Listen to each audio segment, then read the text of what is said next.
Hej, det er mig, Paulus. Det her er mit liv. Jeg er ikke synderlig pæn. Jeg er en lille mand med skæve ben, tætsiddende øjenbryn, er skaldet og har lang næse. Jeg var jøde ude fra Palæstina, tilhørte også den farisæiske retning, som bestod af jøder, der strengt overholdte Moseloven. Jeg tog til Jerusalem for at blive skriftklog. Derefter tog jeg til Damaskus og forfulgte de kristne og kastede dem i fængsel og gjorde grusomme ting.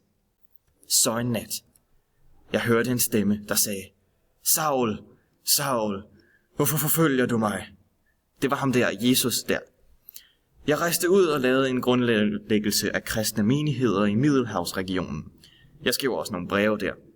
Der var mange modstandere til at starte med, var de kristne, indtil jeg selv blev kristen, og så blev det jøderne, der var mine modstandere.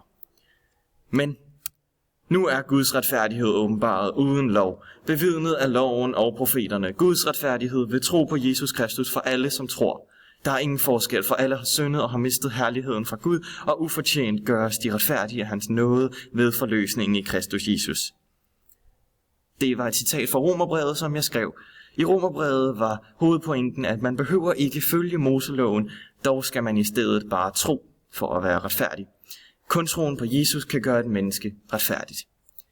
Jeg døde højst sandsynligt ved henrettelse, fordi jeg var martyr, hvilket var lidt ironisk, da jeg også havde henrettet andre folk, da jeg forfulgte de kristne ca.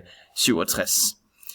Senere, i år 313, gjorde kejser Konstantin kristendommen til lovlig religion i Romerriget, og senere under kejser Theodosius, tror jeg han hedder, i 381 til den eneste tilladte religion. Så det gik ret stærkt.